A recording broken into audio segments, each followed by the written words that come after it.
Hello guys, magandang araw sa inyong lahat at welcome pong muli sa aming channel.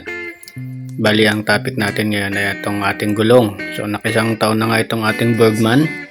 Ito ay meron ng 8,000 na takbo. At itong gulong sa likod ay medyo manipis na.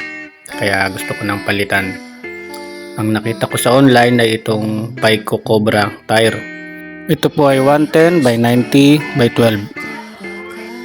Ito ay 1,760 ang presyo pero dahil sa voucher nakuha natin ito ng 1,400 lang mahigit. So meron siyang kasamang sealant pati yung pito pero hindi ko na ipinilagay kasi mas gusto ko pa rin yung luma. Ito yung itsura niya or laki niya kapag tinapat siya dito sa gulong sa harapan, and then ito naman sa likuran.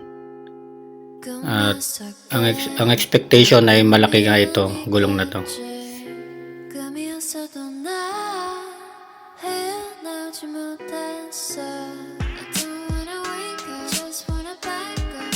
Ito yung luma nating gulong. So may guhit pa siya pero pinapalitan ko na rin para sa safety. At itong bagong gulong nga yung i-evaluate natin kung aabot din pa siya ng 8,000 na takbo bago siya numipis.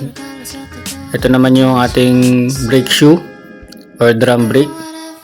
Makapal pa siya. Sa 8,000 na takbo ng ating motor ay pwede pa siya na parang pangmatagalan. Isa pang 8,000 ulit. Ito yung comparison after palitan. So hindi siya lumapad pero tumaas at lumaki yung diameter nitong ating gulong.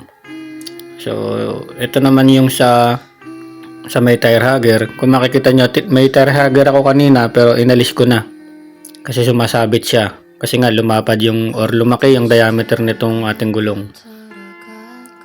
Pero dito sa stock na tire hugger ng Bergman, hindi naman siya sumasabit. Meron pa rin siyang gap. At ayun nga, so yung expectation ko ay lalapad itong itsura ng ating gulong. Pero hindi siya lumapad. Tumaas. Oo, tsaka lumaking tignan yung gulong. At ayan. Ayan na ang itsura ng ating gulong dito sa ating Bergman Street EX.